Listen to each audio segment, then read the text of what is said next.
The day everything changed, June 1949, a small town in America. The sun hung low over the suburban neighborhood. It was the kind of summer day where the air smelled of freshly cut grass, and children played barefoot on the streets, their giggles carrying through the wind.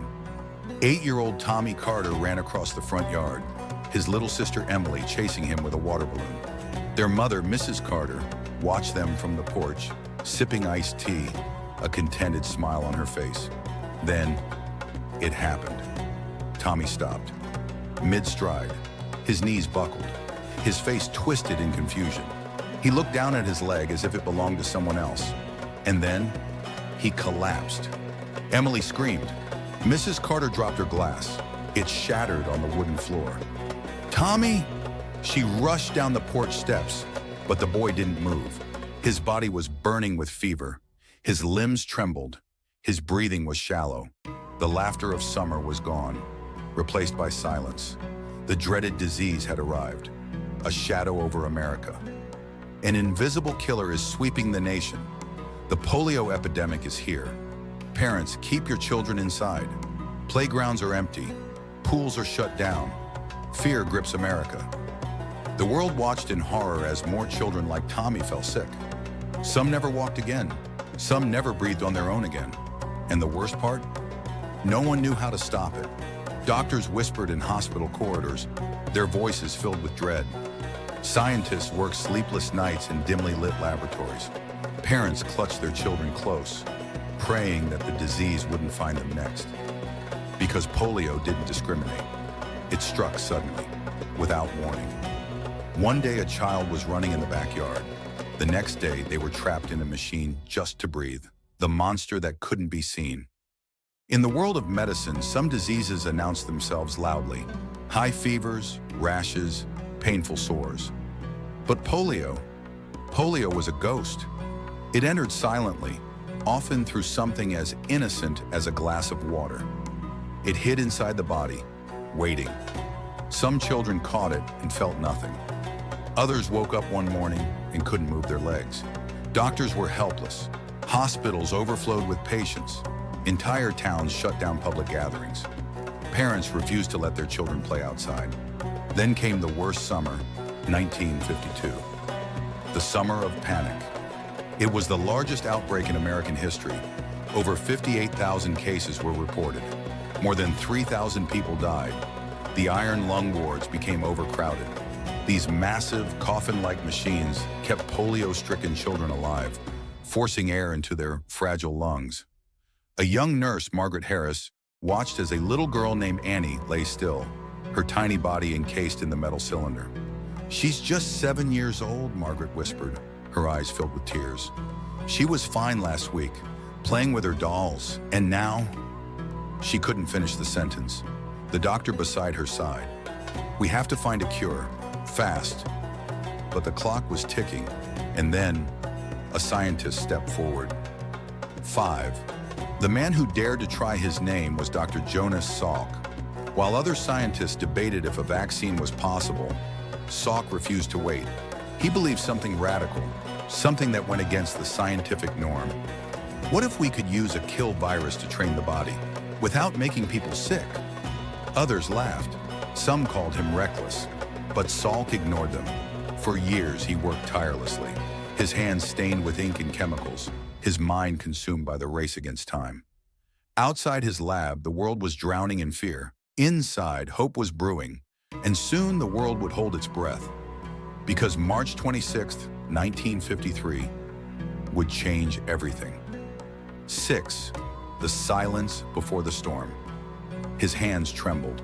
This was it, the moment of truth. The vaccine was ready, but there was only one way to prove it worked. He had to test it on real people. The question was, who would go first? Would the world accept it? Would it be the miracle they needed? Or would it be another tragedy?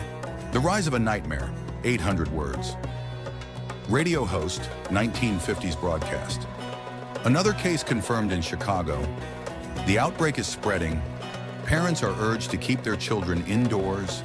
There is no cure.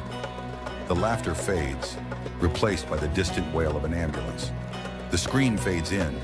newspaper headlines flash across the screen. Polio outbreak worst in decades.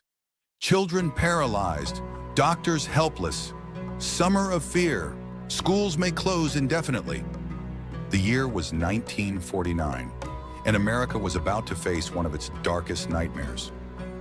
1. The invisible enemy summer was supposed to be a time of freedom and joy. But this summer was different. There was something in the air, an invisible fear. Parents whispered behind closed doors. Mothers pressed their hands against their children's foreheads, searching for fevers. Fathers came home from work, silent, their eyes scanning the latest headlines. Because polio wasn't just a disease, it was a thief. It crept into homes without knocking. It stole the ability to run, jump, dance. For some, it stole the ability to breathe. And the worst part? No one knew how it spread. Doctors gave conflicting advice: avoid crowds, stay indoors, don't drink public water, but nothing stopped it.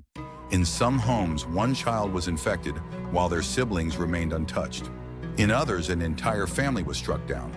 The fear was unbearable. And then came the worst news yet. 2. The epidemic explodes. Then came the numbers. In 1949, polio cases surged past 42,000. In 1950, the number rose again. In 1952, the worst year in history, 58,000 cases, over 3,000 dead. Doctors were overwhelmed. Hospitals ran out of beds. Iron lungs, the massive breathing machines that kept paralyzed patients alive, filled entire hospital wards. A mother pressed her hand against the cold metal. "I can't even hold him." Doctors worked tirelessly, but they were fighting an enemy they couldn't see. There were no vaccines, no treatments, just hope, and it was running out. Then came the quarantine orders. 3. The isolation-era cities shut down public spaces. Pools closed, movie theaters emptied, church services stopped. Parents didn't let their children out even to play. Summertime, once filled with bike rides and ice cream trucks, became a season of locked doors and silence. People looked at each other with suspicion. What if she's carrying it? What if it's on his clothes? What if it's in the air? No one knew the disease was spreading, but how? Some scientists believed it was in public water supplies. Others thought it spread through physical contact. But while they searched for answers, children kept falling sick. And then, one day, it hit the White House. 4. The day America stopped breathing, cut to a grand estate, the home of Franklin D. Roosevelt. A wheelchair sits in the corner, a silent reminder of polio's reach. America had seen one of its strongest leaders fall to polio. President Franklin D. Roosevelt had been struck in 1921, before he ever took office. His legs never recovered, and though he led the nation through the Great Depression and World War II, he never walked unassisted again. His story gave hope to polio victims, but it also proved one terrifying truth. If polio could reach the President of the United States, it could reach anyone. The nation was desperate. The government poured millions of dollars into research. The March of Dimes campaign asked ordinary people to donate whatever they could to fund a cure. And in a small laboratory, one scientist was about to change everything. Cut to a dark lab. A man sits alone at a desk, staring at a vial of clear liquid. His name was Dr. Jonas Salk, and he had a plan. The relentless scientist. His name was Dr. Jonas Salk, and he was about to change the world. 1. The weight of the world. The polio epidemic is worsening. More than 50,000 cases reported this year. Scientists are scrambling for a cure, but so far, nothing. Scene shifts, parents weeping in hospitals, doctors shaking their heads, overwhelmed nurses pushing iron lung machines down long corridors. The world was desperate. Children were dying, families were praying, and science was failing. But Dr. Jonas Salk refused to accept failure. He wasn't like other scientists. While many debated theories and wrote research papers, Salk believed in action. Polio had already taken too much, and he wasn't going to let it take more. 2. A radical idea scientist number 1. A polio vaccine isn't possible, not yet. We still don't fully understand the virus. Scientist number 2, and even if we could develop one, it would have to be made from a live virus. It's too dangerous. Salk, leaning forward, voice steady. What if we don't need a live virus? The room goes silent. No one had ever successfully created a vaccine this way. Vaccines were always made using weakened forms of a virus, introducing it to the body slowly so the immune system could fight it off. But Salk had a different theory. What if we could use a killed virus instead? A dead virus, one that couldn't replicate, couldn't spread, but could still train the immune system to fight. The idea was revolutionary and dangerous, because if he was wrong, millions of children would pay the price. 3. The sleepless years. His days were relentless, testing, retesting, failing, starting over. For years, he barely slept. His wife often found him in his office at dawn, surrounded by piles of research papers, his head resting on his desk. There were days he felt like giving up, but then he would remember the children, the ones lying motionless in iron lungs, the ones who had taken their last breath, the parents who had buried their sons and daughters. And he would pick up his pen, write down new calculations, and start again. Because he wasn't just fighting polio, he was fighting time. 4. The first breakthrough. Something is different.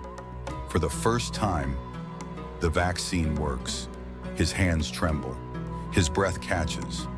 But now came the ultimate test. Who would be the first to receive it? Doctor number 1, skeptical.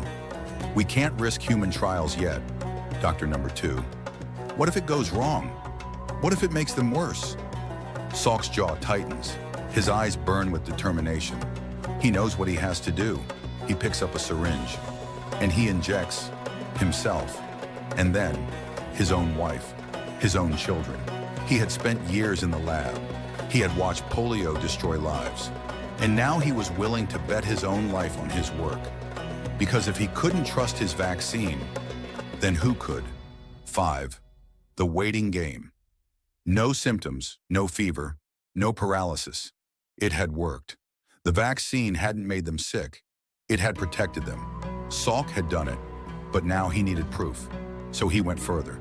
He vaccinated hundreds of children in Pittsburgh. The results were miraculous.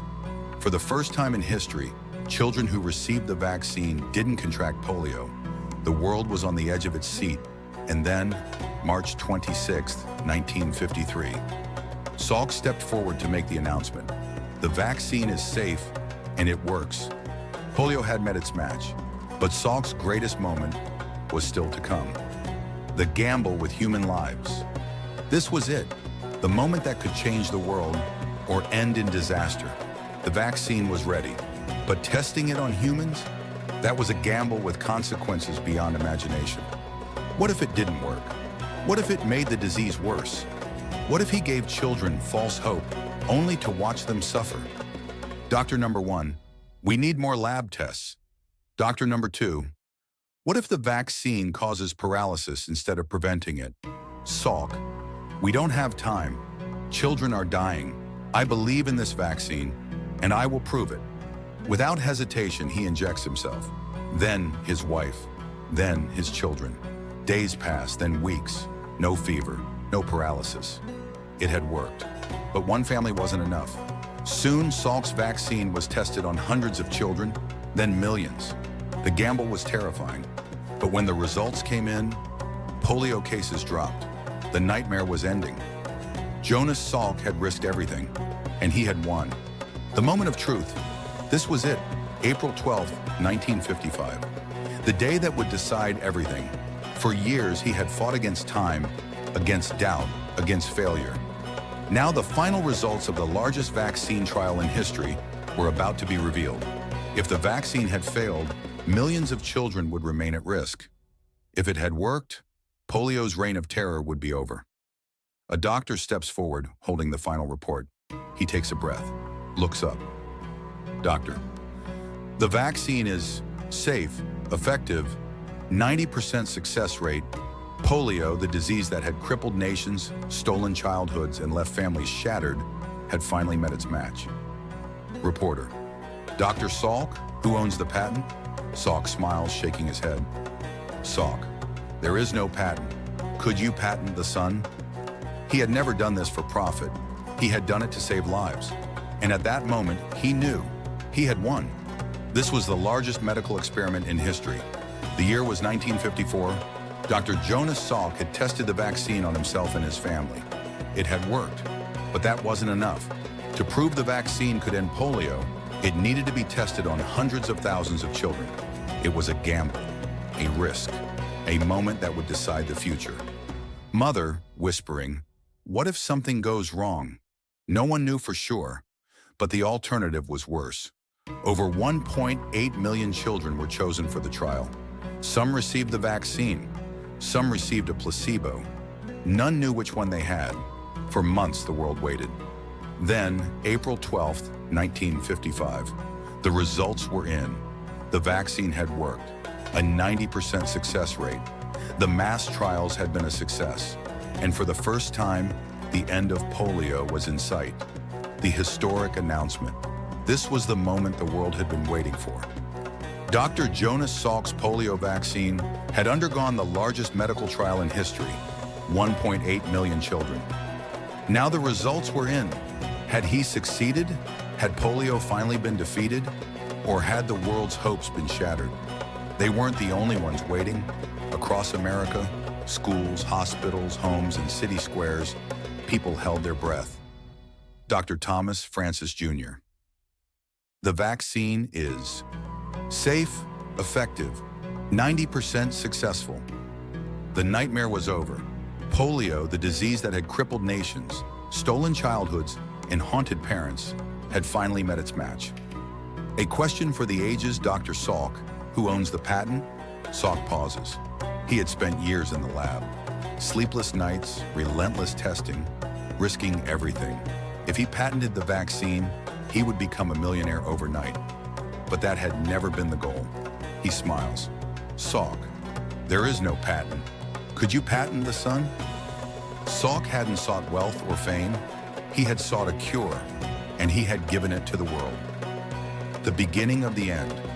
By the end of the decade, polio cases had plummeted.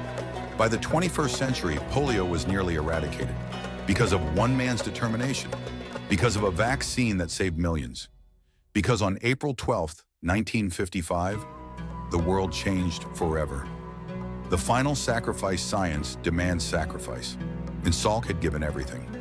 The weight of a nation. Polio wasn't just a disease, it was a war, a silent predator that struck without warning, paralyzing children overnight. Families were desperate, the world was watching, and Salk, he was running out of time. He poured every ounce of himself into his work. 14-hour days, sleepless nights, a relentless pursuit of a cure. His colleagues begged him to rest. His wife worried he was pushing too hard. But Salk had one mission. He wasn't just fighting for science, he was fighting for millions of children. Salk, we don't stop until this vaccine is ready. We don't stop until polio is defeated. And he meant it, the ultimate risk. The vaccine was almost ready, but there was one final test. Would it be safe for humans? No volunteers, no test subjects, no guarantees. There was only one way to find out. He injected himself, then his wife, then his children. The world would never know the fear he felt. If the vaccine failed, he would have sacrificed his own family. Days passed, then weeks. No fever, no paralysis, no polio. It had worked, but the price? His health, his family, his own well-being. A life given for others. The world was celebrating, he was breaking. Years of stress had taken its toll. His body was weakened, his marriage strained. The man who had saved millions had sacrificed himself. Science demands sacrifice, and Jonas Salk had given his all. The final sacrifice. A man who could have become the richest doctor in history did something unbelievable. Dr. Salk, can you patent the sun? The legacy. One man's fight changed history. Science triumphed over fear, and because of Jonas Salk, polio is almost gone forever. March 26th, a day to remember, a day when science saved the world. If you believe in the power of science, share this story. Let the world remember the hero who gave us hope. Like, subscribe, and comment for more incredible true stories.